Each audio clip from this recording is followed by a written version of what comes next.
Le bail des conseillers municipaux censé prendre fin le 25 février 2025 ira désormais jusqu'au 31 mai 2026. La prorogation a été actée par un décret du président de la République signé le 24 juillet dernier. Il s'agit donc pour ces élus locaux logés dans les communes d'arrondissement de bénéficier des mois supplémentaires pour poursuivre leur mission. Et quelles sont-elles d'ailleurs, tant ces derniers, hormis ceux faisant partie de l'exécutif municipal, brillent par des rares présences devant la scène communale. Ils sont régulièrement et majoritairement observés presque seulement lors des conseils municipaux dédiés aux travaux de session ordinaire, d'examen et de vote du budget ou d'adoption des comptes administratifs communaux. À quoi s'exercent donc ces conseillers municipaux durant les 5 années que dure leur mandat dans les 360 communes que compte le Cameroun? C'est la grande question sur la table de Twilight ce soir. Cette édition qui se propose donc de questionner la contribution des conseillers municipaux dans le processus de décentralisation au Cameroun. Bonsoir et bienvenue des conseillers municipaux de premier plan, des élus conscients de leurs actions déterminantes dans le développement local, des acteurs engagés dans le processus de décentralisation, des observateurs avertis des questions de politique publique, meublent ce panel d'intelligence fleurie et aguerris, prêts à vous livrer en présentiel et en ligne l'essentiel des arguments et des informations sur les missions et les actions des conseillers municipaux. Une pause et on se retrouve bien installés.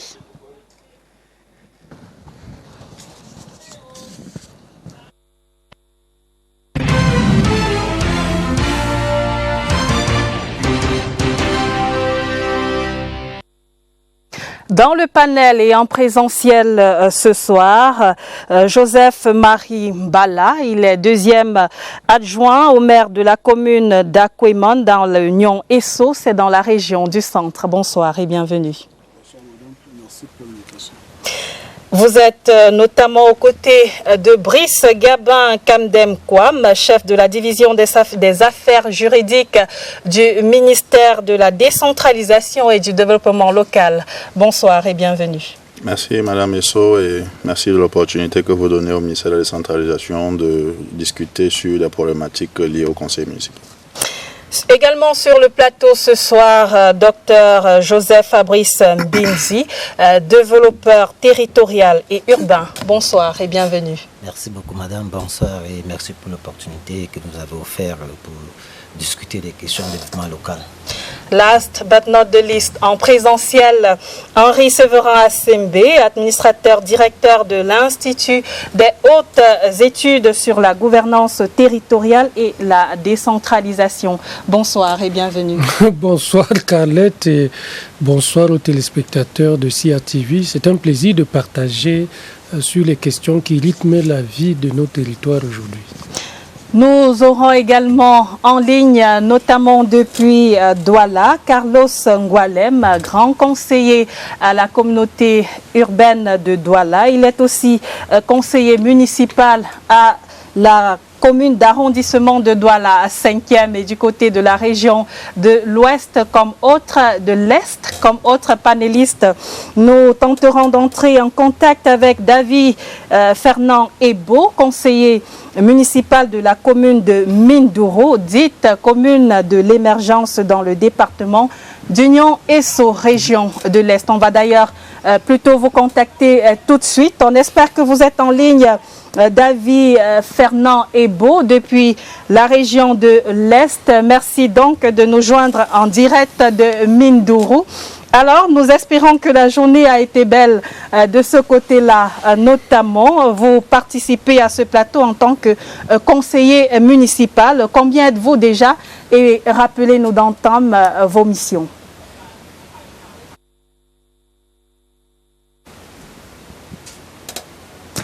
En tout cas, on reviendra à vous le temps notamment de parler de ces missions-là, d'entame sur ce plateau. Alors, quand on parle de mission de conseillers municipaux, j'aimerais déjà donner la parole premièrement à Joseph Bala, qui est le deuxième adjoint au maire de la commune d'Akweman. Quelles sont vos missions, messieurs? Merci beaucoup, madame. Les missions du conseil municipal sont... Il faut déjà rappeler que c'est un élu local. Un élu local est une personne exerçant un mandat électif dans une CTD. Alors, il a pour mission, la première mission d'un conseil municipal est de participer au développement de sa collectivité à travers des délibérations au sein du conseil municipal. Ça, c'est sa première mission. La deuxième mission est d'être au contact, d'être le trait d'union entre sa communauté et la collectivité territoriale décentralisée au quotidien. La troisième mission est de défendre les intérêts de la communauté au sein du développement de la collectivité territoriale décentralisée.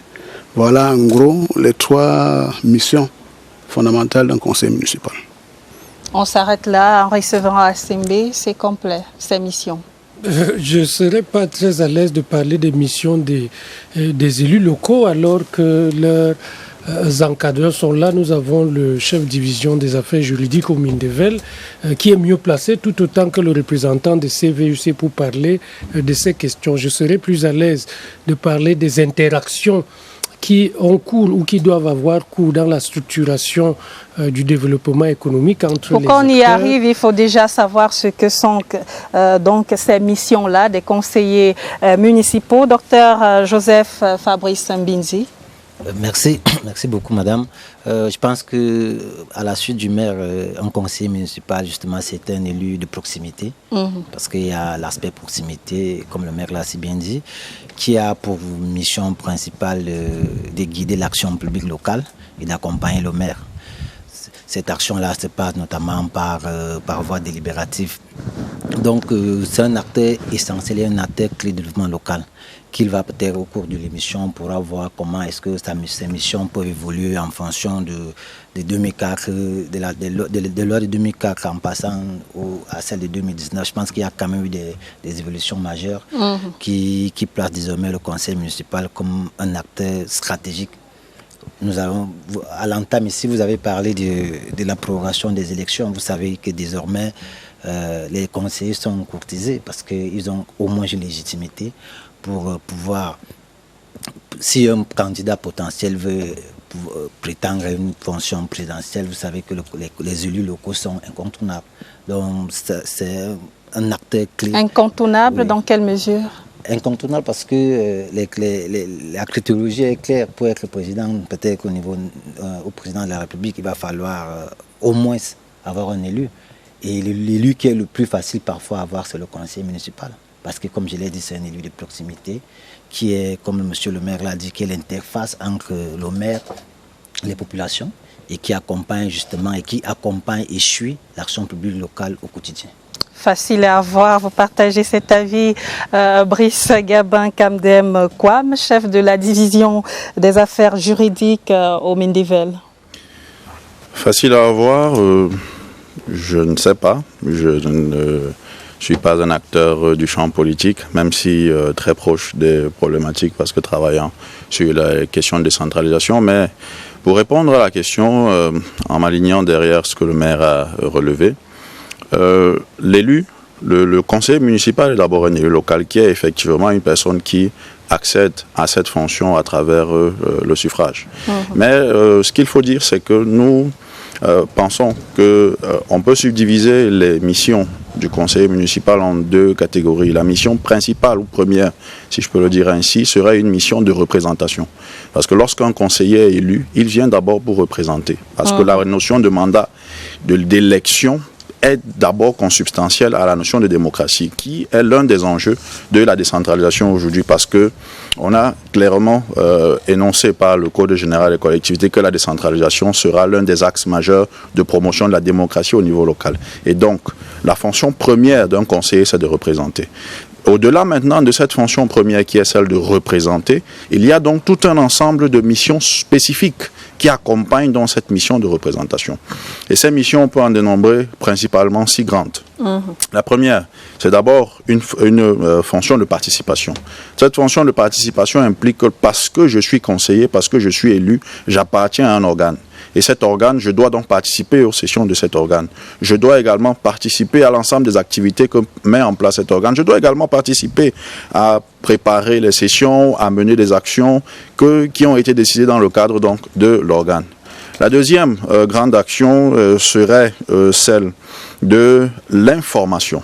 Parce que je participe, j'ai accès à un certain nombre d'informations que je dois pouvoir retourner au public qui est cible. Et cette action d'information vise donc à rendre compte aux populations qui m'ont élu, mais au-delà de rendre compte, elle vise aussi à sensibiliser.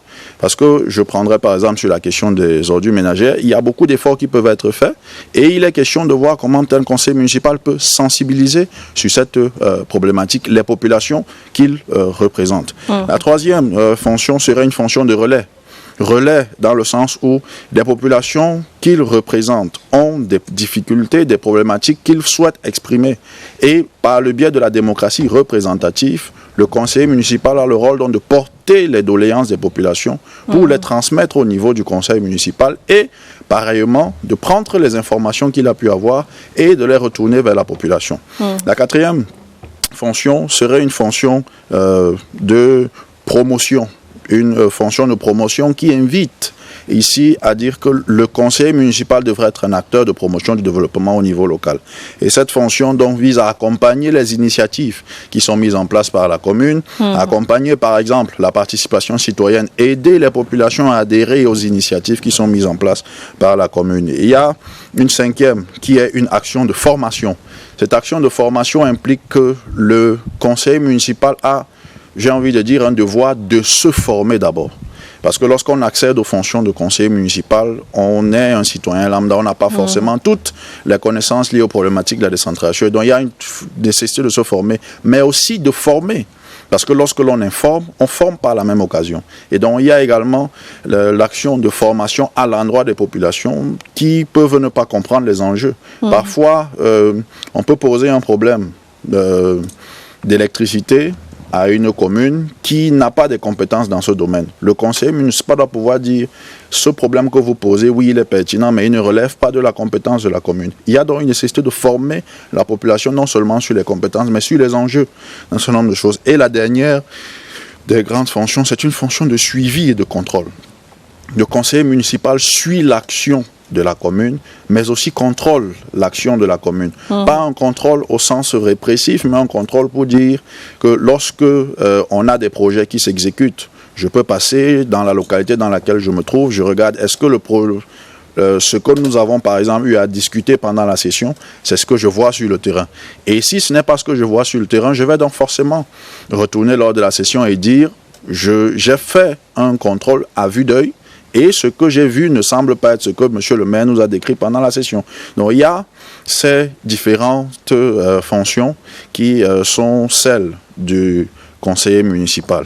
Alors, je vous propose de prendre l'avis notamment de David Fernand, et beau conseiller municipal à la commune d'arrondissement de Mindoro, dans la région de l'Est. Bonsoir. En ce qui concerne vos missions, quelles sont-elles, selon vous? Bonsoir Carlette, bonsoir à tous les panélistes qui sont avec vous là-bas en studio. Permettez-moi de dire d'abord un bonsoir particulier à monsieur le maire de la commune de Mindoro, dite commune de l'émergence,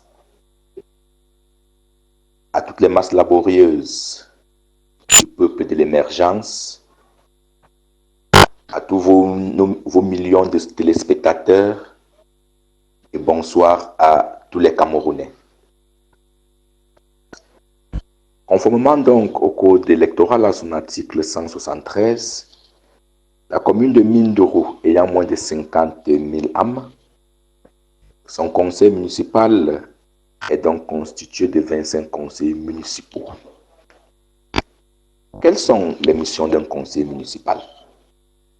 Émettre un avis lorsque celui-ci est requis, régler les affaires de la commune par délibération, proposer des amendements au projet de délibération, poser des questions orales relatives aux affaires de la commune, voter le budget municipal, décider des travaux communaux à réaliser, contribuer au développement socio-économique de la commune, formuler des vœux sur des objets d'intérêt local, exercer un pouvoir de contrôle sur l'exercice par le maire de ses fonctions des responsables de l'administration communale, approuver les comptes administratifs et de gestion, respectivement du maire et du receveur municipal. Voici Carlette, là, quelques missions d'un conseiller municipal. Merci bien David Fernand Ebo pour cette première participation. Mais dites-nous, on reste toujours avec vous, notamment depuis l'Est, au regard de ces missions bien élucidées. Alors, comment comprendre le fait que ces conseillers-là ne sont pas souvent très visibles au devant de la scène, notamment? Expliquez-nous, est-ce le cas réellement du côté de Mindourou? Est-ce que vous êtes connu par la population environnante? Je ne suis pas tout à fait d'accord avec vous, Carlette.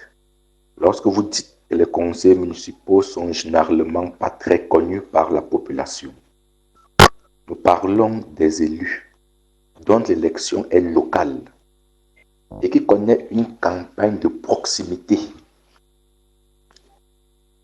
Ceci étant, pour ce qui est de la commune de Mindourou, il faut savoir que le choix des conseillers municipaux se fait sur la base de leurs relations avec les populations et de leur capacité à apporter une vision, une expertise pour l'amélioration des conditions de vie de nos populations. Vous convenez donc avec moi qu'à Mindourou, les conseillers, même ceux qui exercent loin de leur population, sont de temps en temps sur le terrain, non seulement pour rendre compte des résolutions prises lors des sessions municipales, mais aussi diligenter certaines activités organisées par la mairie et aussi.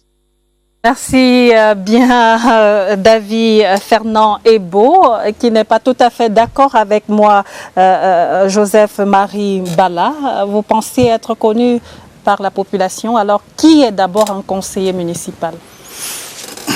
Je vais partager l'avis du collègue conseiller municipal qui vient d'intervenir parce que comment pouvez-vous juger qu'on ne connaisse pas un conseiller municipal si déjà les premiers rôles régaliens qui lui sont assignés, il les remplit, c'est-à-dire participer aux conseils municipaux, contrôler les actions des maires et autres. Maintenant, quand il vient au conseil municipal, c'est au regard des activités qu'il a menées avec les populations de sa communauté qu'il vient pour poser les problèmes. Le rôle du conseiller municipal est d'être aux côtés des populations. Il n'a pas généralement besoin de faire des grandes publicités parce qu'il vit avec eux au quotidien. Il est celui qui va, je prends le cas de ma commune, le conseiller municipal est celui qui va au champ avec c'est comme sa communauté, qui tient, après avoir travaillé, qui entre sous le manguier, qui cause avec la communauté, qui prend les problèmes de sa communauté et qui les porte au niveau du conseil municipal, qui les défend. Et je vais vous dire une chose, si vous pouvez participer au conseil municipal de ma communauté, vous comprendrez que les conseils municipaux sont vraiment au parfum de leur travail. Mais qui sont-ils? Quand on parle de conseiller municipal, à qui est-ce qu'on s'adresse? On s'adresse aux Camerounais qui ont été élus avec la confiance des populations pour défendre leurs intérêts. Et ils les défendent tous les jours. C'est celui-là qui est le conseiller municipal. Il n'a pas, dans son travail quotidien, entre deux sessions, je voudrais vous dire, comme vous voyez les députés faire, les conseillers municipaux également rentrent dans leur communauté pour aller faire état des difficultés ou des problèmes qu'ils ont eu à débattre au niveau des conseils municipaux. Ils leur rendent compte et ils prennent les besoins réels des populations au niveau de la localité pour les ramener au niveau du conseil municipal. Vous savez que les conseils municipaux sont repartis généralement soit en quartier, soit en village. Et toutes les communautés se retrouvent. Et quand on se retrouve au conseil, c'est chacun qui vient défendre d'abord le développement de sa communauté. Voilà où on peut juger un conseil municipal, dire est-ce qu'il est présent. Mais s'il est là tous les jours, à tous les cas, toutes les sessions, s'il défend les intérêts de sa communauté, s'il va vers sa communauté, s'il assiste sa communauté lors des activités quotidiennes, le conseil municipal est celui qui va dans les deuils, qui assiste la communauté lorsqu'il y a deuil. C'est lui qui est là avec eux pour résoudre les petits problèmes. Ils sont tous présents au travail entre deux sessions et ils viennent dans les sessions faire le travail. d'accord avec cette conception, vous qui souhaitez intervenir sur le champ de l'action, notamment Henri Séverin Assembe?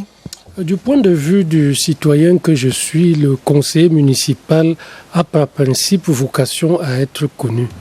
Il doit être connu parce que c'est ce que structure la démocratie représentative. Un conseiller municipal est élu par les citoyens. Et si c'est le cas, on ne peut pas être élu si on n'est pas connu. En contexte concurrentiel, on ne peut être élu que si on a remporté la majorité des suffrages. Et dans l'organisation globale du Cameroun, le conseiller municipal représente une collectivité humaine. Et si c'est le cas, bien entendu, il ne peut pas représenter des gens qui ne le connaissent pas. Le problème du conseiller municipal peut être posé autrement. Est-ce que les outils dont il dispose lui permettent d'être efficace dans les réponses à apporter aux préoccupations des populations? On va y arriver, docteur Bizi. J'aimerais qu'on revienne. C'est à ce niveau que peut se situer la question. On va y arriver, notamment Henri Séverin Assembe.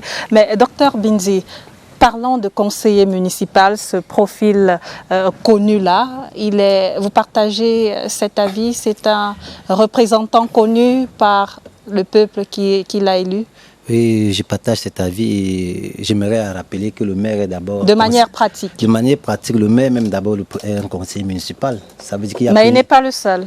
Justement, pour dire qu'il n'y a pas une élection des maires, il y a une élection des conseillers municipaux. Ça veut dire que tout conseiller municipal a pour vocation de devenir maire, par principe. Donc, partant sur cette base-là, je pense que l'ensemble des conseillers municipaux d'une commune, naturellement, comme le maire l'a dit, est connu. Et nous qui travaillons avec les maires au quotidien, je puis vous dire que il n'y a pas un segment de l'État qui a autant de ressources humaines comme les conseillers municipaux. Vous couvrirez tout dedans. Vous couvrez des ingénieurs, des pharmaciens, des juristes, des anciens préfets à la retraite qui maîtrisent la rame administrative. Donc, vous couvrirez des enseignants, des hommes d'affaires, des gens qui sont bien nantis. Donc, c'est pour dire qu'au fond, le maire l'a si bien dit, c'est un acteur citoyen qui a pour vocation justement de plaider, c'est-à-dire de plaider pour sa communauté.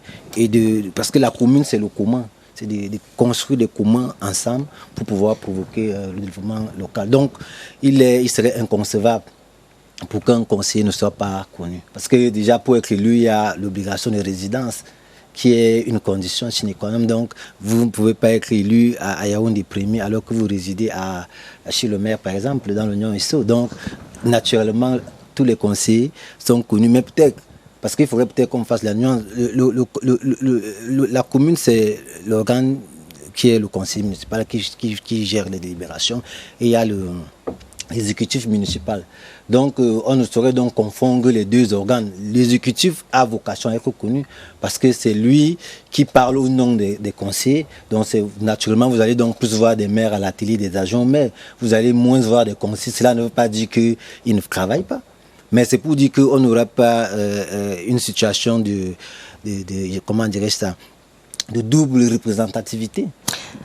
Monsieur le directeur Brice Gabin Kamdem Kwam, chef de la division des affaires juridiques au Mindeville, est-ce que vous pouvez restituer, c'est quoi le profil d'un conseiller municipal? Qu'est-ce que dit la loi? Conformément au code électoral, comme je l'ai précédemment dit, un conseiller municipal est d'abord un élu local. Un élu local, c'est donc une personne qui accède à la fonction à laquelle il est à travers l'élection. Et pour être élu, il y a un certain nombre de conditions qui sont posées par le code électoral pour ce qui est de l'élection des conseillers municipaux. Et ces conditions peuvent aller sur des problématiques d'âge. Elles sont également liées à la nationalité. Elles sont liées à la résidence. Il faut pouvoir fournir une attestation de résidence dans la collectivité pour laquelle on veut se présenter. Et il y a également le fait de ne pas être en intelligence avec une puissance étrangère ou un pays qui ne serait pas ami du Cameroun. Donc voilà quelques des conditions. Mais sinon, tout Camerounais qui sait lire et écrire, parce qu'il y a aussi cette condition de savoir lire et écrire, peut effectivement devenir un conseiller municipal. Donc, tout citoyen camerounais, s'il remplit les conditions de majorité, la majorité civile étant l'âge de 21 ans pour permettre effectivement de devenir conseiller municipal. Donc, non, majorité électorale, pardon, qui est effectivement de 20 ans. Donc, il y a effectivement, voilà à peu près le profil de ce que est un conseiller municipal. Il y a bien d'autres conditions qu'en parcourant la loi dans les articles 170 et suivants du code électoral, on peut bien retrouver les conditions d'éligibilité, mais aussi les conditions d'incompatibilité. Parce qu'il y a des incompatibilités, notamment par exemple quelqu'un qui est une autorité administrative, notamment préfet, gouverneur, ne devrait pas, par exemple, prétendre à la fonction de conseiller municipal. Et il y a un certain nombre d'autres incompatibilités qui ont été posées par la loi portant code électoral. Je vous conduis du côté de Douala. À présent, là-bas, Carlos Ngualem, grand conseiller à la communauté urbaine de Douala et par ailleurs conseiller municipal à la commune d'arrondissement de Douala 5e, nous attend en ligne. Bonsoir, monsieur Ngualem. Merci de nous rejoindre en direct depuis Douala pour participer à cette édition de Twilight sur les élus que vous êtes, vous, conseiller municipal élu sous la bannière du SDF avant votre expulsion du parti. Votre qualité de conseiller municipal n'en est pas entachée. Eh bien, dites-nous en quoi se traduisent vos missions. Oui, bonsoir madame. Effectivement, je suis Carlos Ngualem, grand conseiller à la communauté urbaine de Douala et ancien maire adjoint à Douala 5. J'ai effectivement été élu en 2020 sous la bannière du SDF. Malheureusement, en cours de mandat, j'ai été exclu de ce parti avec une trentaine de cadres de mon ancien parti. Aujourd'hui, je mène mes activités politiques dans le cadre du FCC, parti politique créé en 1992 par l'honorable Jean-Michel Ninche sur le nom du RAP, Rassemblement pour la Patrie. Et donc, la Convention nationale a modifié un certain nombre d'éléments statutaires, notamment le nom du parti qui a aussi changé pour devenir Front pour le changement du Cameroun. Bien évidemment, je reste conseiller municipal parce que, comme vous le savez tous, tout mandat impératif est nul. Donc, lorsque vous êtes élu, vous restez élu du peuple jusqu'à la fin du mandat. Et je pense que le législateur a bien réfléchi de le faire pour faire en sorte que les élus ne soient pas en difficulté en cas de problème interne à leur parti politique. Et donc, je vous remercie de m'avoir invité. J'espère être à la hauteur de vos questions. Merci bien d'avoir répondu présent à cette invitation. Eh bien, on reste avec vous encore. Dites-nous concrètement en quoi se traduisent vos missions sur le terrain. Bon, par rapport à la question que vous avez posée relativement aux actions que j'ai personnellement menées sur le terrain dans le cadre de mon mandat, je dois dire que le contexte actuel des collectivités territoriales décentralisées et la confiscation de tous les budgets par les maires ne permettent pas aux conseillers municipaux pris individuellement de revendiquer un quelconque bilan parce qu'ils n'ont pas de moyens. Et évidemment, à partir du moment où nous n'avons pas de moyens, on se résout à des actions citoyennes, des sensibilisations des citoyens sur des questions d'hygiène et salubrité.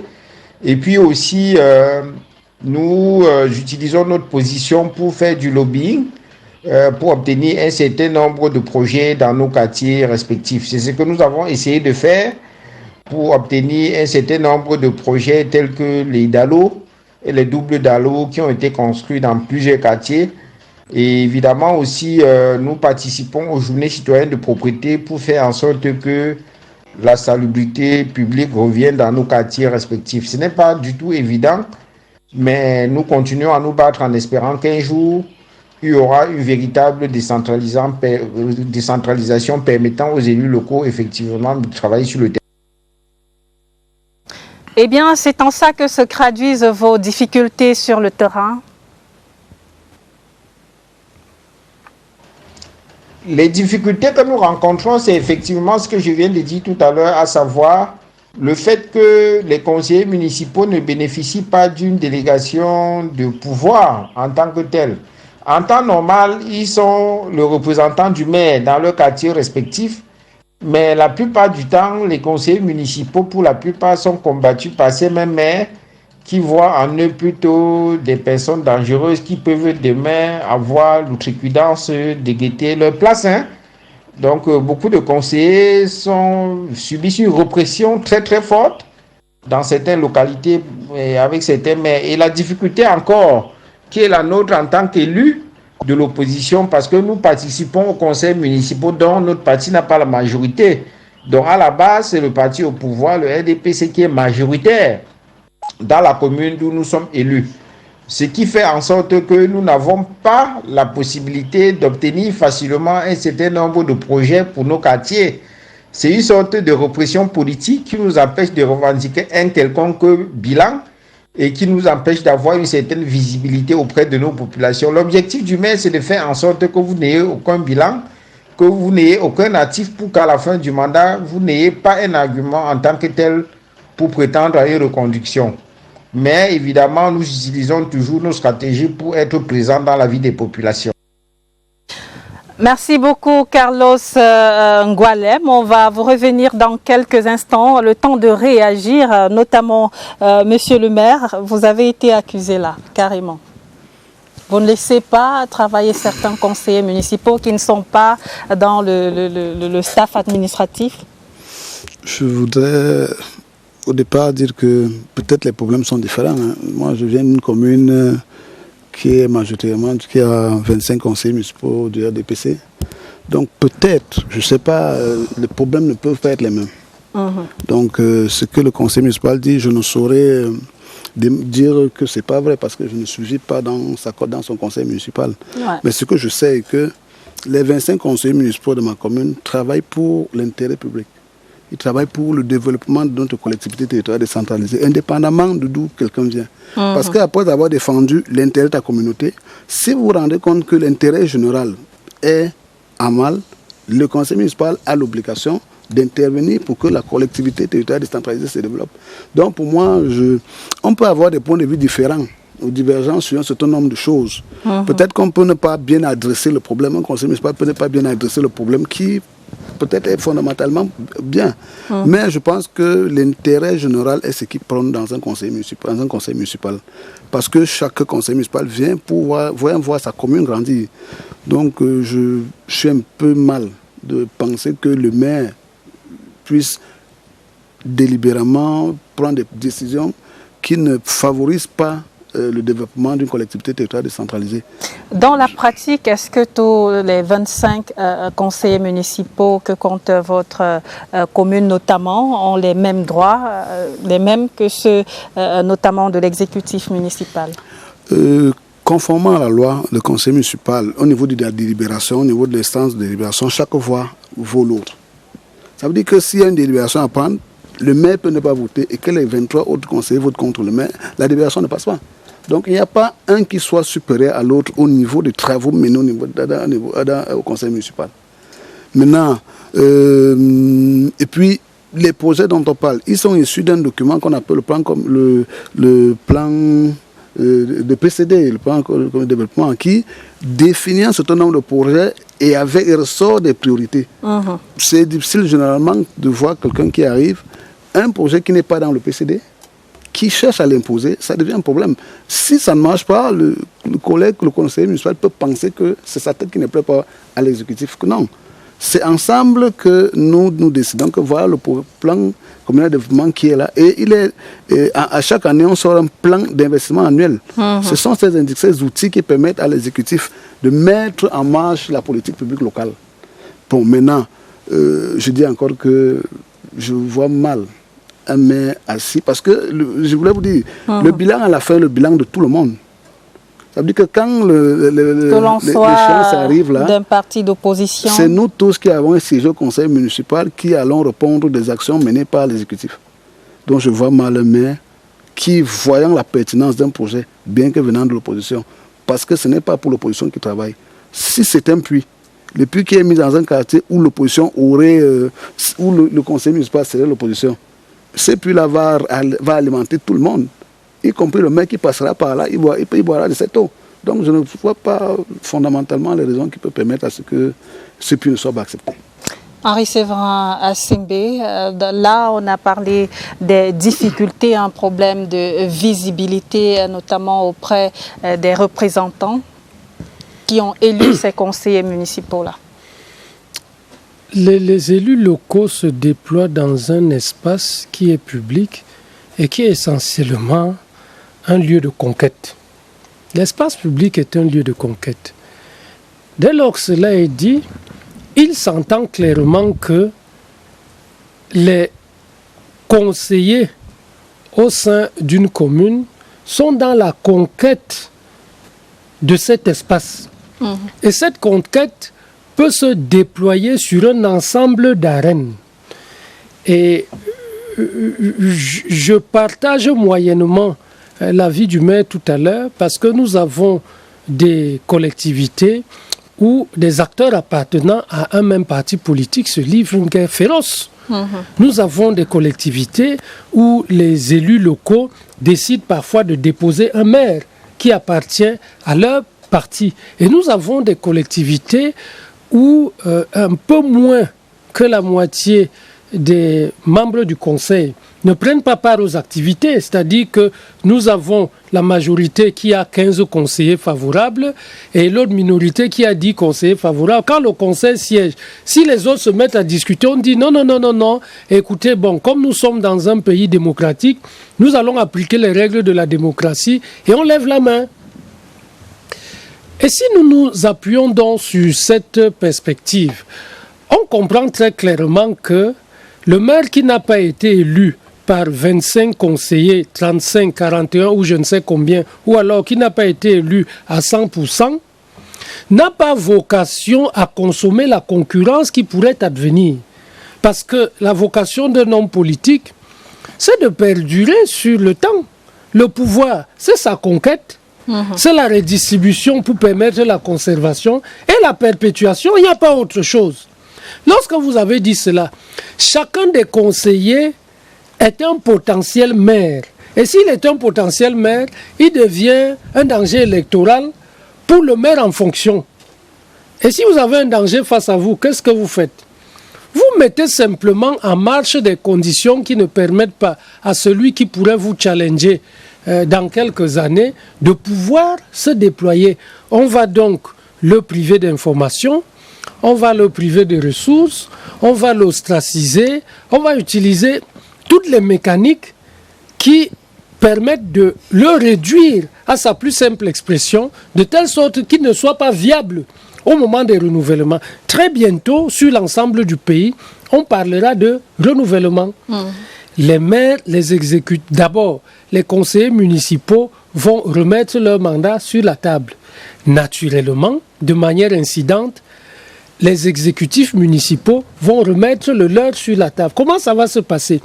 Les conseillers municipaux vont se battre dans leur communauté pour être réélus.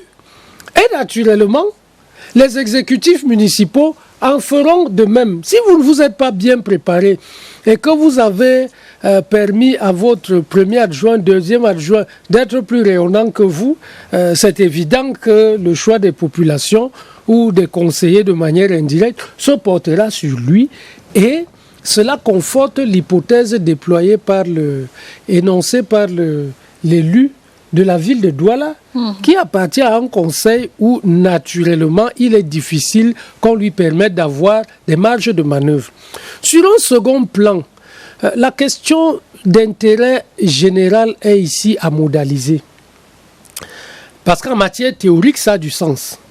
Mais en matière pratique, c'est une notion relative. Parce que l'intérêt général est une notion qui ne s'apparente qu'à l'intérêt des puissants.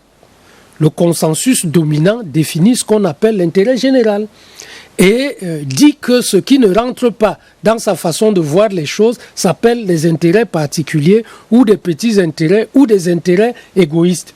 Tout compte fait, l'homo economicus n'est mu que par une dynamique d'intérêt. C'est un type qui est intéressé et dans son souci de conquérir l'espace vital, veut développer et imposer une civilisation. C'est essentiellement cela le rapport à l'autre, c'est-à-dire imposer une civilisation.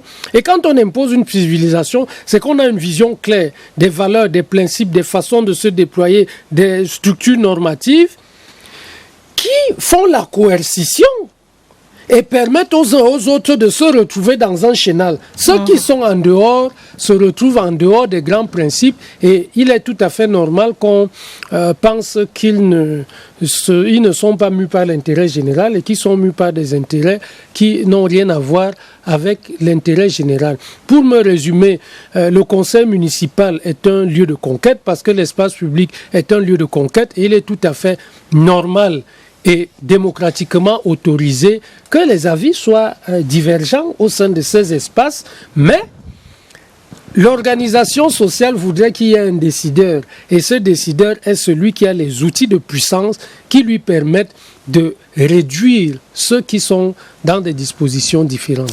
Alors, docteur Joseph Fabrice Mbinzi, développeur territorial et urbain, que pensez-vous de cette cohabitation difficile-là?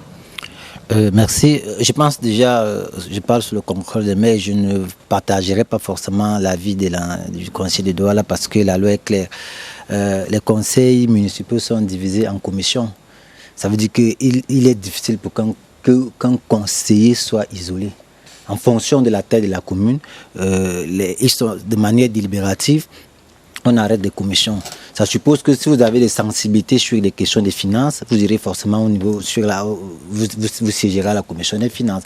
Si vous avez des sensibilités sur des questions d'aménagement, vous pouvez siéger au niveau de la commission de l'aménagement ou des grands travaux. Chaque commune a un titule. Donc, pour dire que c'est déjà, moi j'ai dit au préalable que c'est de la participation, je pense que le secrétaire l'a relevé. Lorsque la loi prévoit que vous êtes 25, créer des commissions, ça suppose que tout le monde est censé travailler. Et c'est à l'intérêt des commissions que tout se joue. C'est-à-dire que si vous êtes chargé de la commission des affaires sociales, vous êtes censé conduire, aider le maire, ou soit à la fois monter des projets qui vont dans ce sens-là, ou accompagner les autres projets sociaux que vos collègues apportent. Donc maintenant, la cohabitation, elle est difficile. Je crois que le grand frère, monsieur l'expert l'a si bien mentionné parce que les enjeux sont divergents. Le pouvoir politique est un pouvoir de calcul. Je pense que ceux qui sont là ont l'ambition d'être toujours là. Et vu la répartition des rôles dans des conseils, si vous êtes dans une commune où, j'imagine, si c'est 25 conseillers et que vous avez 10 conseillers, il est tout à fait normal que votre voix sera difficilement, même de manière démocratique, votre voix sera difficilement audible. Maintenant, pour peut-être construire, je pense que c'est un sens commun pour construire l'intérêt général, puisque le bilan il est partagé, parce que comme j'ai dit, il n'y a pas le maire, il n'y a pas une élection des maires. Le maire est d'abord un conseiller municipal, donc lui-même, il est d'abord en tant que conseiller municipal de travailler, déjà pour reconquérir ses collègues conseillers municipaux et reconquérir la base, parce que vous pouvez être maire et si au niveau de la base, vous ne passez pas à conseiller, ça devient compliqué. Donc, les enjeux sont très divergents. Moi, je pense que les enjeux de cohabitation ici répondent également à d'autres problèmes. Ça dépend d'abord du type de conseiller, ça dépend du type le poids de la commune. Quand vous avez, j'imagine que la communauté urbaine, nous sommes à plus de 60 conseillers, je parle sous le contrôle de monsieur le directeur, vous imaginez que quand vous avez 60 conseillers, c'est difficile. Et si vous avez 10 conseillers, vous conviendrez avec moi que peu importe ce que le parti qui a la majorité fera, vous vous sentirez lésé. Et ça, c'est aussi, ça c'est la loi de la majorité. Donc la cohabitation, elle est essentielle de toutes les façons parce que le conseiller SDF, ou en fait je parle du SDF, le conseiller d'un parti qui n'a pas la majorité des conseillers, travaille également pour le développement de la communauté parce que une commune, c'est un territoire, un espace, une population. Donc, je ne sais pas les réalités qui sont vécues à Douala, mais je pense quand même que humainement, peu importe les calculs politiques, un maire ne pourrait compromettre le travail d'un autre conseiller, étant donné que le bilan sera partagé lorsqu'il va falloir refaire l'élection. Alors, Brice Gabin Kamdem Kwam, tout à l'heure en ligne, notamment Carlos Ngualem, conseiller municipal de la commune d'arrondissement de Douala 5e, évoquait le problème des moyens. Il disait notamment que les moyens leur sont confisqués. Les conseillers municipaux ne disposent pas de moyens. Est-ce qu'ils doivent disposer des moyens, ces conseillers municipaux ? Bien, merci Madame Esso. Notamment financiers. Je demanderai votre indulgence pour peut-être faire quelques précisions. Ces précisions, c'est de dire que lorsqu'on parle d'un conseil municipal, lorsqu'on parle d'une collectivité territoriale décentralisée, la Constitution, en son article 55 alinéa 2, définit une collectivité territoriale comme étant une personne morale de droit public qui règle ses affaires par voie de délibération. Ça veut dire que, et parmi les collectivités territoriales, nous en avons deux. Nous avons les régions et les communes. Ça veut dire que la commune, en tant qu'une collectivité territoriale décentralisée, administre par voie de délibération. Or, l'organe qui prend la délibération, c'est le conseil municipal. Ce qui implique, et l'article 55 de la Constitution dit clairement que les collectivités territoriales décentralisées sont administrées par les conseils élus. Ce qui implique que l'organe qui a le pouvoir de décision à l'intérieur d'un conseil, d'une commune, c'est le conseil municipal qui est composé de plusieurs conseillers. Cela implique que le conseil municipal peut avoir un rôle que nous avons évoqué précédemment lorsqu'il est pris individuellement, mais il a un rôle pris collectivement dans le cadre du conseil. Et dans ce cadre, le conseil municipal ou le conseil municipal a pour rôle de gérer, d'administrer la collectivité territoriale décentralisée. Elle doit donc orienter et contrôler l'action du maire. Maintenant, le maire est ou l'exécutif qui est dans le maire ou le maire de la ville et ses adjoints ou leurs adjoints est l'organe qui est mis en place pour permettre d'exécuter les délibérations. Ça veut dire que le conseil décide, mais il y a quelqu'un qui au plan pratique doit aider à ce que la décision prise par le conseil se fasse.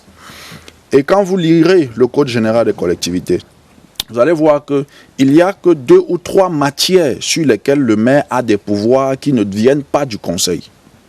C'est notamment sur des problématiques de police municipale et même encore, là il y a la réglementation, c'est des problématiques en lien avec l'état civil et ce sont principalement ces problématiques sur lesquelles le maire a un pouvoir qui ne détient pas du conseil municipal. Mais pour le reste, l'ensemble des activités qu'un maire doit mettre en place, c'est pas le conseil municipal. Donc, c'est le conseil qui doit délibérer et prendre un certain nombre de décisions et le maire doit simplement les mettre en œuvre conformément à ce qui a été décidé par le conseil. C'est le premier élément que je voudrais dire.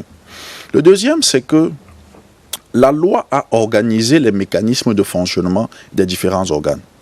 Elle a confié à certains conseillers la capacité ou la fonction de travailler en permanence pour la commune pour permettre que les décisions qui auraient été prises de manière collégiale soient mises en œuvre. Et c'est donc là où il y a l'organe exécutif qui a le rôle d'exécuter. Et donc, la fonction de maire, c'est une fonction permanente. Et donc, les droits auxquels un maire peut prétendre, notamment par exemple un droit à une rémunération, un droit à des avantages, etc., ne peuvent pas être les mêmes parce qu'un conseiller municipal ne travaille pas 24 heures sur 24 pour la commune. Je peux être fonctionnaire, comme je suis, et être conseiller dans la commune dans laquelle je réside. Or, je vais continuer à pouvoir travailler, mais je pourrais effectivement assister aux sessions du conseil. Par contre, le maire, lui, il a l'obligation de travailler 24 heures sur 24 pour la commune. Et donc, il y a un certain nombre d'avantages d'aménagement que le législateur a mis en place pour permettre que le maire puisse exercer cette activité. La loi également a voulu qu'au plan budgétaire et au plan financier, celui qui est responsable de la gestion financière, parce qu'on ne peut pas tous gérer au plan financier. Le conseil, comme je l'ai dit, prend la décision de manière en délibération de voter le budget, qui est la proposition faite par le maire, que les conseillers examinent. Il est arrivé des cas où les conseillers rejettent un budget. Mais quand les conseillers, dans leur majorité, disent qu'ils adoptent, maintenant, il y a donc quelqu'un qui est responsable pour gérer et administrer. Et cette personne, donc, a le pouvoir au plan financier de gérer les ressources qui sont mises à la disposition pour passer les marchés, exécuter les projets, payer le personnel et un certain nombre d'autres dépenses allant dans ce sens. Et donc, il ne faudrait donc pas qu'il y ait des amalgames. Parce que quand on demande des moyens pour mener des actions, pour mener des tournées, le conseiller municipal n'a pas vocation, celui qui n'est pas membre de l'exécutif, n'a pas vocation à s'ingérer dans la gestion. Parce que après, le conseiller municipal est celui qui contrôle l'action du maire et c'est celui qui sanctionne l'action du maire. Et donc, lorsque le maire finit de gérer avec son receveur municipal, il vient lui présenter au cours d'une session qui tient souvent en mars, les comptes, le compte administratif et le compte de gestion. Et pendant qu'il y a le vote, le maire et les membres de l'exécutif doivent se retirer pour dire qu'on doit se prononcer sur la gestion de cette personne. Or, si je suis intégré dans la gestion et que je reçois donc des délégations en matière financière pour gérer, il faudra que quand on va aussi examiner, que je me retire parce que j'ai participé à cette gestion. Donc, c'est pour dire qu'il peut effectivement avoir des aménagements qu'un maire peut donner pour permettre effectivement à ses conseillers de s'exprimer, mais cela ne devrait pas aller dans le sens de dire qu'on va faire que le maire ou le conseiller municipal s'ingère dans la gestion financière parce que la loi a clairement tracé des cadres qui disent clairement comment on fait pour exécuter un budget. Maintenant, voilà qui est dit pour poursuivre cette édition de Twilight. Ce sera dans une dizaine de minutes. Mesdames, Messieurs, juste après le...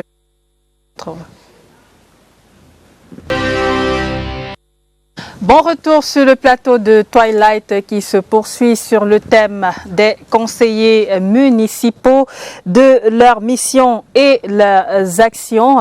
Nous sommes rendus à la phase des difficultés. Nous allons tenter de joindre en direct de la commune de Mindouro à l'Est Cameroun, notamment David et Fernand Ebo, conseiller municipal là-bas. Alors dites-nous, quelles sont vos difficultés sur le terrain? Arlette, nous rencontrons plusieurs difficultés sur le terrain. Le manque d'adhésion de certains qui rend difficile la mise sur pied de certaines activités. Le manque de moyens financiers. Le manque d'appui par les pouvoirs publics, malgré les appuis communaux dans les domaines de l'agriculture, l'élevage, la pisciculture. C'est le lieu pour moi, si vous me le permettez, de remercier le conseil municipal qui a bien voulu consacrer une enveloppe de 150 millions cette année pour appuyer les masses laborieuses de la commune de Mindouro.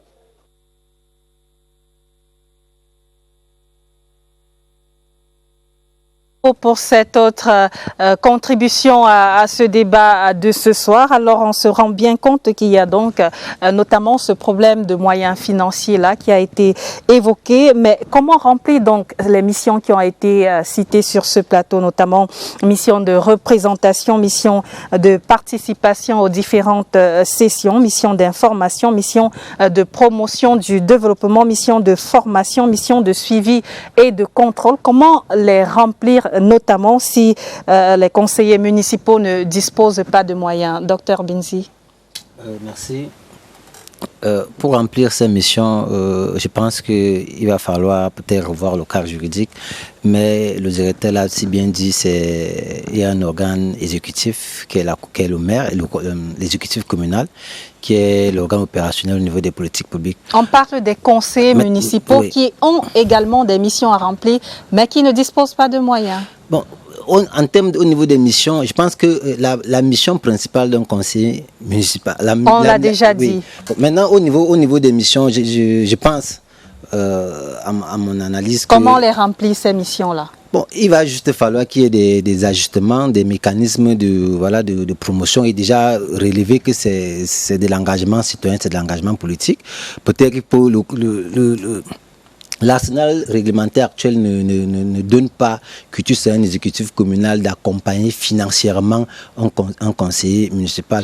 D'autant plus que la majorité des projets qui sont portés par un conseiller X ou Y qui arrive avec, ces projets-là sont justement inscrits dans le plan d'action annuel de la commune, et les projets sont également votés.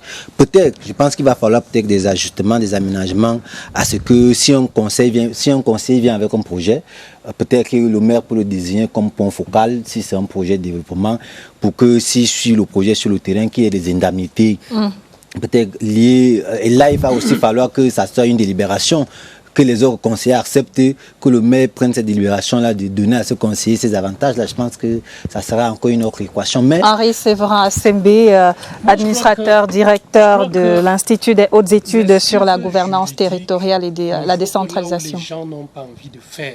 Étant entendu que les besoins sociaux émergent plus vite que les mécanismes d'encadrement. Ceci dit, il faut aménager des cadres d'expression aux conseillers municipaux. Pour quelle raison? Pour représenter une collectivité humaine, il faut la connaître. Ça nécessite du travail d'enquête de terrain. Le travail d'enquête de terrain impose d'avoir des ressources pour faire. Les 6 matières de la décentralisation nécessitent d'être balayées par les conseillers municipaux. Comment on le fait? Il faut de l'argent pour ça. Deuxième chose, au niveau local, on territorialise les politiques publiques. La conséquence, c'est que tous les conseillers municipaux doivent connaître les politiques publiques au plan central. Parce que pour pouvoir les territorialiser, il faut les connaître. Et pour les connaître, il faut savoir ce que fait le ministère de la Santé, l'éducation, ainsi de suite, ainsi de suite. Et cela nécessite une ingénierie, c'est-à-dire recruter des gens qui sont capables de le faire et soi-même être en mesure de le consommer. Troisièmement, c'est un rôle d'ambassadeur. Un ambassadeur, c'est quoi? C'est un monsieur qui passe du temps à plaidoyer à tous les niveaux. Il doit plaidoyer au niveau communal, il doit plaidoyer au niveau de l'arrondissement, parce que si nous sommes dans la rencontre d'acteurs, le territoire au niveau communal est dual, la commune et l'arrondissement. Il doit plaidoyer auprès des services déconcentrés pour pouvoir discuter, comprendre le territoire et pouvoir projeter une façon de voir. Tout cela nécessite de l'argent. Et troisièmement, comment allez-vous contrôler l'action d'un acteur qui n'a pas peur de vous? Contrôler signifie derrière la coercition. Et vous devez avoir la pression normative qui permet à l'acteur d'avoir de la considération pour ce que vous faites et de pouvoir vous ouvrir les portes qui vous permettent de fonctionner. Sur les 3 arguments, je crois qu'il y a lieu de réaménager la façon de structurer le positionnement du conseiller municipal de manière à le rendre suffisamment puissant, pour discuter de manière horizontale avec l'exécutif, parce que si pour l'exécutif, c'est un garçon qui va ramasser du papier là, mais ça se ressent au niveau du conseil. On n'a même pas besoin de son avis. C'est un soldat qui est aligné ou c'est un soldat qu'on va écraser. Il faut aménager des dispositions qui amènent les conseillers à avoir de l'argent, à être intellectuellement puissants et avoir la personnalité qui leur permette d'exercer de manière décente leur activité. L'excuse juridique est une excuse qu'on met souvent en avant quand on n'a pas envie de faire les choses. Quand on veut faire, on fait, même si au plan juridique, il y a des difficultés à avancer. Alors, monsieur le directeur Kamdem Kwam, chef de la division des affaires juridiques au Mindével, avant que vous ne preniez la parole, peut-être demander à monsieur le maire, Joseph-Marie Balla, deuxième adjoint au maire de la commune d'Akouimane, dans l'Union Esso, région du Centre. Comment est-ce que vous y prenez, vous, conseillers municipaux, pour remplir les missions qui sont les vôtres sur le terrain? Je voudrais d'abord rappeler que les actions menées par un conseil municipal sur le terrain sont des actions concertées. Des actions concertées avec la politique du mandat. C'est-à-dire que ce n'est pas une action one-man show en réalité qui devrait se faire. C'est une action concertée. Quand je dis donc concertée, ça veut dire que avant d'aller poser une action, le conseil municipal devrait, à mon sens, déposer un plan d'action à la commune qui peut être validée et peut-être même trouver des possibilités d'accompagnement. Parce que c'est une action qui va rentrer dans le bilan de la commune. De la commune. Donc voilà, je pense que voilà une première voie de fonctionnement. Moi, de toute façon, ce que je sais de ma commune est que de temps en temps, c'est des actions concertées. Maintenant, la deuxième chose est que, comme le directeur a dit, c'est une action, c'est un engagement. C'est un engagement et lorsque nous disons engagement, il peut nécessiter beaucoup de sacrifices. Monsieur le directeur. Sur cette problématique, comment Des faire pour financements. financer, je voudrais dire, n'en déplaise peut-être à certains élus qui peuvent être choqués par cette affirmation et on peut s'en excuser au départ, mais c'est de dire, faire le choix de représenter une population, c'est un engagement citoyen. C'est une vocation que l'on a décidé de prendre. Et quand on prenait cet engagement, on prenait avec les risques que cela encourait. Il y a un certain nombre d'exigences que cet engagement qu'on prend demande. Et quand on le prend, on devrait le prendre en toute connaissance de cause. Maintenant, la loi a aménagé un certain nombre de facilités pour permettre aux conseillers de faire un certain nombre d'actions qui sont les siennes. La première, c'est lorsqu'il veut prendre part aux sessions, il a droit à être remboursé pour son hébergement. Il a droit à avoir une indemnité de session qui permet de couvrir ses frais. Et il a droit à une indemnité de transport, un remboursement de ses frais de transport. C'est le minimum que le législateur a mis en place pour permettre qu'au moins les frais qui ont été engagés pour mener des activités, ils puissent être remboursés. L'autre élément qui a été mis en place, c'est de dire que chaque fois qu'un conseiller municipal travaillera pour la commune et qu'il peut apporter la preuve qu'il avait effectivement reçu un mandat de la commune pour le faire, il peut être remboursé pour les frais qu'il aurait pu occasionner. Et là, c'est la loi qui le dit clairement. Ce sont quelques mécanismes qui ont été mis en place. Mais on est dans un environnement où il faut prendre en compte le fait que si on va dans d'autres cieux, on a pu voir un certain nombre d'émissions dans certains pays où, parce qu'un conseiller municipal a dépassé une ressource, on l'a appelé à venir rembourser. On lui dit même qu'il ne peut même pas prendre une simple voiture, il doit peut-être marcher à pied, il doit pour montrer en fait que le niveau de redevabilité, le niveau d'engagement qu'on attend de ceux qui sont censés être les représentants proches de la population, ce n'est pas celui de chercher à se faire du lucre sur le dos de ce qu'on est venu représenter, mais c'est plutôt de venir pour les servir, sans pour autant s'asservir soi-même. Alors on va retenter, le temps nous tient à la gorge malheureusement, de repartir du côté de Douala notamment, au Carlos Ngualem, grand conseiller à la communauté urbaine de Douala et conseiller municipal à la commune d'arrondissement de Douala 5e, nous attend en ligne. Eh bien monsieur, qu'est-ce que vous suggérez pour pallier les difficultés que vous rencontrez? Je pense que le Code général des collectivités territoriales décentralisées qui a été voté, adopté en 2019, n'a pas véritablement renforcé les capacités des élus locaux et des conseillers municipaux en particulier. Je pense que le Code continue de renforcer la toute-puissance du maire, qui le met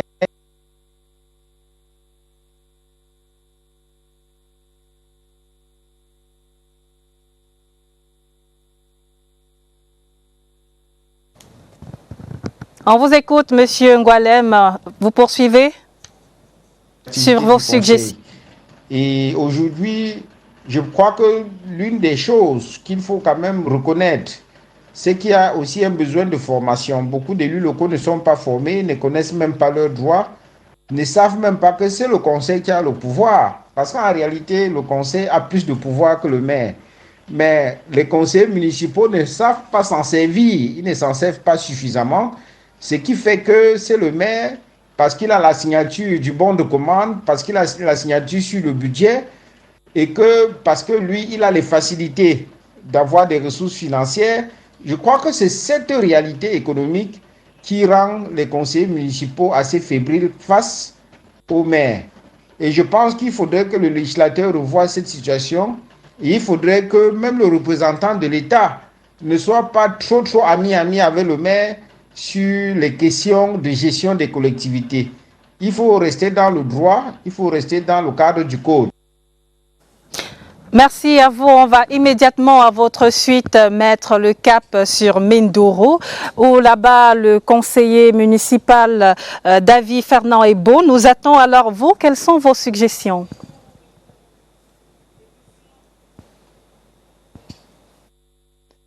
Les conseillers municipaux ont besoin de l'accompagnement des pouvoirs publics dans leurs actions. Et aussi, les conseillers doivent être proches de leur population pour vivre leur réalité et apporter des solutions idoines qui s'imposent. Je pense que ces deux aspects mis ensemble, les actions des conseillers municipaux seront plus efficaces. Avant, on ne vous a pas demandé vos suggestions, vos difficultés. Vous en avez, monsieur le maire? Comme tout agent public, le maire a des difficultés, mais je voudrais davantage m'appesantir sur le conseiller municipal que je suis d'ailleurs, parce que avant d'être exécutif, je suis conseiller municipal. Conseiller municipal qui est un agent de développement local, parce que c'est un agent de développement, a, comme l'a dit les autres collègues, besoin d'un accompagnement. Mais je voudrais quand même rassurer. Lequel? Le premier accompagnement est en réalité matériel, parce que bien que ce soit un sacrifice, pour qu'un conseil municipal exerce au niveau de sa communauté, il doit quand même pouvoir discuter avec des gens. Maintenant, l'accompagnement peut venir de la mairie, il peut venir des pouvoirs publics, il peut également venir de cadres organiques. Moi, je voudrais quand même dire à mon voisin de Mindevelle que la loi a défini un certain nombre d'avantages, de droits quand on doit bénéficier d'un conseil municipal. En attendant la réforme qui va fortement arriver, est-ce que vous savez qu'un conseil municipal, s'il se présente à un contrôle, on ne sait même pas qu'il est conseil municipal. Il n'a aucun élément qui démontre qu'il est conseil municipal. La loi dit que le conseil municipal, l'élu local, avait droit à la carte de l'élu local. Même la carte de l'élu local, le conseil municipal n'en a pas. Donc vous voyez que le mandat est en train d'aller vers la fin. Dieu merci, on a eu une prorogation. Il a été prorogé par un décret du président de la République. Lorsqu'un conseil municipal est stoppé en route, quand même dans l'exercice de ses fonctions, si un nouveau gendarme qui arrive dans la localité ne le connaît pas, il va beau dire les conseils municipaux, mais il n'a aucun élément. Il ne va pas marcher avec son macaron, son PIX, encore que le PIX n'est pas nominatif. Donc je pense qu'il y a, à côté des besoins qui sont réels, il y a aussi que mettons d'abord en œuvre ce qui existe. Ouais. Peut-être qu'avec ce qui existe, le conseiller municipal pourra trouver un cadre de travail. Maintenant, au conseiller municipal aussi, il revient d'avoir une approche, comme l'a dit le docteur, c'est un ambassadeur, c'est un négociateur, c'est un demandeur. Au-delà du cadre organique, au-delà de la loi, même quand on a un projet à porter au niveau du conseil municipal, on ne devrait pas l'imposer, on devrait le faire passer avec la raison. Alors, réponse, monsieur le chef de la division des affaires juridiques au Mindevelle, réponse à toutes ces difficultés, ces suggestions émises également par nos panélistes en ligne. Oui, réponse, je voudrais peut-être assurer monsieur le maire à côté de moi de ce que sur la problématique de l'identification du conseiller municipal, il y a de grandes avancées. Je crois que dans les jours qui viennent, vous serez satisfait. La carte d'élu local a été rendue disponible et elle est en train d'être distribuée au fur et à mesure. Les CVUC peuvent témoigner de même que les autres collectivités. Pour ce qui est de l'accompagnement des pouvoirs publics et même de l'accompagnement même de la collectivité, il y a une obligation qui a été posée par la loi de formation et donc les conseillers municipaux doivent demander à être formés. C'est un droit qui est posé, que le conseil municipal doit chaque année voter un budget pour permettre de pouvoir former le conseil municipal sur les problématiques que les conseillers municipaux veulent. Il y a également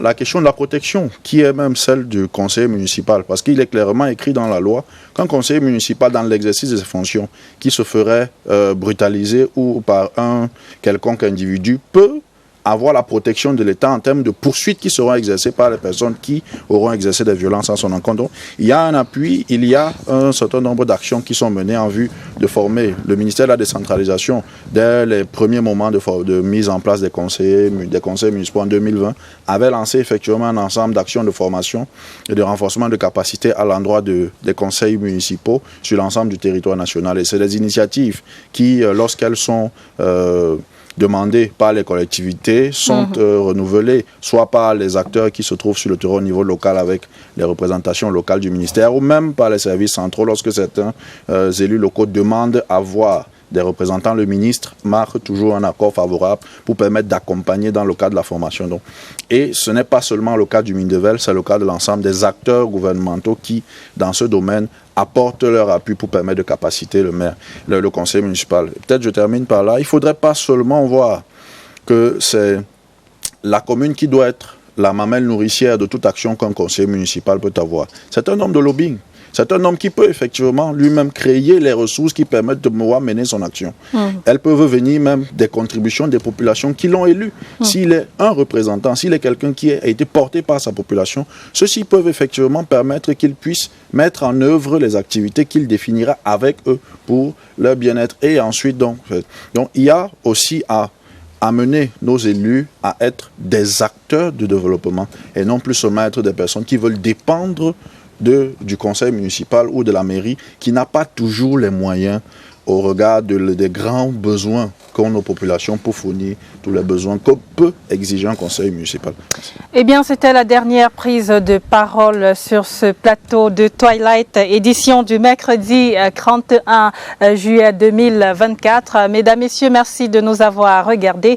Merci à tous nos panélistes en ligne. Carlos Ngualem, grand conseiller à la communauté urbaine de Douala et puis aussi conseiller municipal à la commune d'arrondissement de Douala 5e. David Fernand Ebo, conseiller municipal de la commune de Mindourou dans le département du Oignon, c'est la région de l'Est. En présentiel, Joseph Maribala, le deuxième adjoint au maire de la commune d'Akweman dans le Nion-Esso, région du Centre, Dr Joseph Fabrice Mbinzi, développeur territorial et urbain.